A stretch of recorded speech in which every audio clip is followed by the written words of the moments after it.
in final matches leading up to this World Cup since, say, 1970. There we go, Brazil with a colossal 35 wins, Germany 32 wins, Italy 26 wins, Argentina 24 wins. Then a very sharp drop-off in the number of wins in the final since 1970. But where's England? Phew, oh, there they come. At last. So, in the last 36 years, England have won precisely 12 matches in the World Cup finals, with only countries like Spain and Belgium behind. So, against that background, who are the fancied teams in this World Cup, and who's going to win? It's time for me to introduce you to our World Cup swingometer.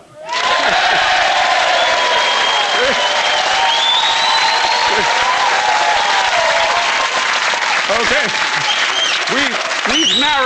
We've narrowed the teams down to just these few widely fancied ones.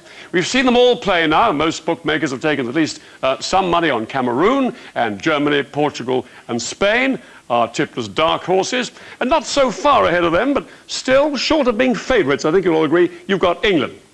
And then don't underestimate Brazil. But ultimately you can't avoid concluding that France, Argentina are the favourites, with Italy perhaps a close third. So to decide between these final three, we've polled our magnificent audience tonight, every one of them football experts. Which team do they think will win? France, Argentina or Italy? And the prediction they leave us with, the Johnny Vaughan World Cup forecast is, wait for it, whoops, Italy! So that's the verdict of our audience tonight, and I'll be back in a week with more World Cup stats and info and the latest twitchings of our swingometer after everyone's had a chance to digest the first tranche of matches. Johnny. Thank you very much. Peter Snow!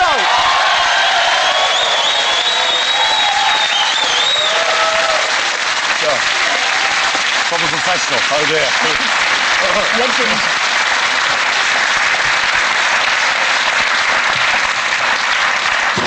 What a brilliant idea. Okay, Gary, you've done some endorsements in your time. How many crisp ads have you done now? Ooh. I know you're reluctant to talk about your commercial. 40. Would you have ever done this one, though? Are you ready? This is a really odd one I saw today. This is, well, have a look. This is Pele today in the papers. Real men don't suffer from erection problems, right? I was asked to do this. Were you? I was honestly asked to do this advert. But it says, my name is Pele. I was the world's greatest footballer. I lifted the World Cup 3 times, but you know what? All that keeps me awake at night is thinking about guys who can't get wood. Ring this number and get wood, like Pele. How much did they offer you to do that, Gary? We didn't get some money. It was a very quick no. Gary, you want to do a little turn about erection problems? Yes, please. That's exactly what I'd like to be associated with. Yeah. True. Now, today saw the first red cards of the tournament. Gary, as Mr. Clean, everyone knows you were never of a book throughout your professional career, but who's the most frightening player you're ever on the field with? That would be Stuart Pearce. Stuart Pearce? Oh, really? Stuart Pearce, who, off the pitch, is a very quiet, relatively shy, really nice bloke, but something happens to him when he walks over that white line. Have you noticed when Pearcey scores, he doesn't even smile? No. He's frightening. He actually looks like he's just committed murder. Yeah, he's like a nutter. He's a frightening bloke on the pitch. Yeah. Always was. OK, and also, Lisa, I was talking about, you know, at the Soccer Sixes, you were described as a filthy, dirty footballer by Tara Palmer-Tompkins. Yeah, but Tara Parawara is so posh that we put her in goal and she didn't know you were allowed to pick up the ball as a goalie. I think her exact words were, I've watched the World Cup, I've seen it loads, and they never pick the ball up. I had her in goal, and I think Chamberlain said, what are those gloves for, Tara? Do you know what I mean? So, no, I wasn't that dirty, but she just doesn't really have a kind of... But you tend to go with studs up in a tackle, do you do yes. that? Oh, yeah. Do you know, I bet whatever happened, you weren't as dirty as this lot. I've assembled my top 11 rogues from past and present. Here's the Rogues 11.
that last one with Brazil's Leonardo. Yeah. You know what Kevin Keegan said originally when he first saw the incident? He says, not much wrong with that. Before they saw the action replay. OK, that's it for tonight, ladies and gentlemen. Gary will be bringing you the Costa Rica-China match at 7:30 tomorrow morning. Hey ho, another day. And in honour of that, we've got a message from the Costa Rican ambassador. Here he is. My name is Rodolfo Gutierrez. I am the ambassador of Costa Rica to the United Kingdom. I want to show you the flag of Costa Rica because this is the flag that is going to win the World Cup. Remember where you hear this. What a guy. What a lovely man, actually. What a lovely day there. Very good stuff. Thank you very much to Peter Snow, Gary Lineker and Lisa Rogers. Join me tomorrow when my guests are Jimmy Greaves and Frankie Dettori and the most exclusive piece of World Cup memorabilia ever. And I mean that. Good night. See you tomorrow.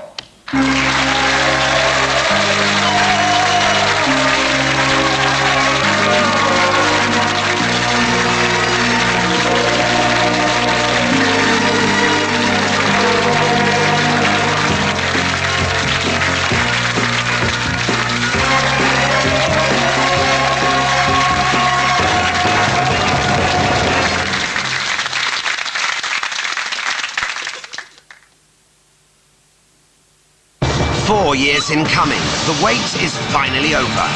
It was always going to be classic. And Argentina have taken the lead. Yeah. But now it's crucial. England v Argentina, Friday morning at 11:50. Live on BBC One, BBC Radio 5 Live, and interactive on BBC I. She's been attacked. Did he rape you? He bit me. Stop calling her that. Rape victim. It's my wife you're talking about. And she's pregnant. That's your baby's heartbeat. But she doesn't want the police involved. Melanie, you have to tell someone. What would you do? You're harassing her. Casualties back. She needs help. This Saturday at 8:15 on BBC One.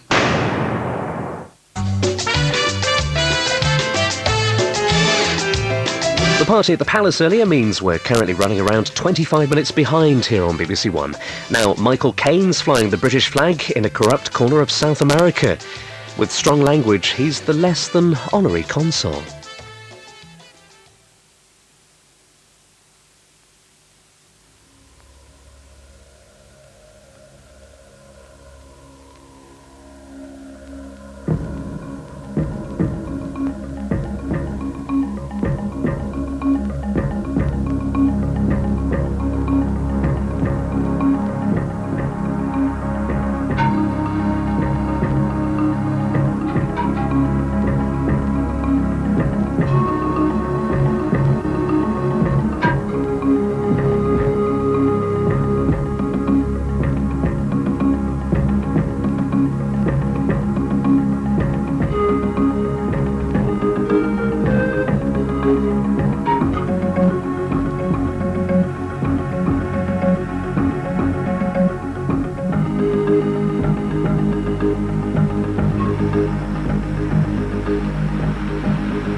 I'm a doctor.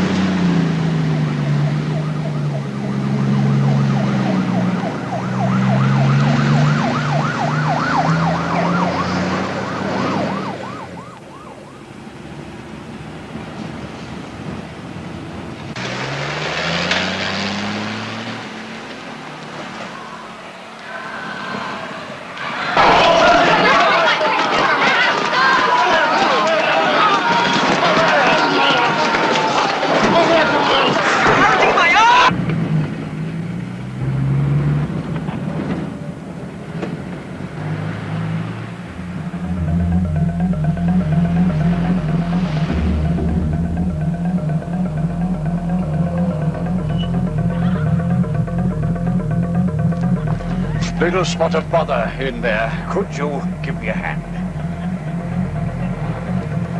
Oh, thanks. Thank you. I say, you're Dr. Plant, aren't you? Yes? Very glad to meet you. I'm Dr. Humphreys. No, a Dean Literature, not a genuine quack like you. What can I do for you? Oh, well, you see. Bloody waiter went home. Come along. How do you know my name? Ah. I only just moved up here. Yeah, well, things travel quickly, you know, in a town like this. And so you've left with us, eh? Yes. You know, you and I constitute 2/3 of the resident English population in this whole. And this is the other third. Who is it? I'm sorry to tell you, he's the British Honorary Consul, Mr. Charles Fortnum. Come on, Fortnum. It's the measures, you know. If they give you the wrong sort of glass, you get confused. All right. Oh, not to worry. I was quite comfy down there. I've sat on far worse things, I can tell you. Horses, for example. I'm not going to get him home in this state. Look, would you do me a favour? Would you give him a lift home? Oh, no, I don't want to go home. I want to go to Senor Assassin's. Where? It's a local brothel. I thought they were illegal. No, this is a military headquarters. They don't pay any attention to people in Buenos Aires, not down here. Family man, are you? No. I was married once, about 20 years ago. Dreadful American woman. Intellectual. Didn't understand human nature. She left me. Oh, I'm sorry. The thing is, I feel a good deal more human after I've drank about just over half a bottle. What of? Wine? Or wine, whiskey, gin. Doesn't make any difference. You see, it's the measures that count. So if they give you the wrong size glass, you don't know where you are. That's why I'm a little bit pissed now. Oh, it's next on the left. Just here. Oh, it's a one-way street. Oh, it's a diplomatic community, old man.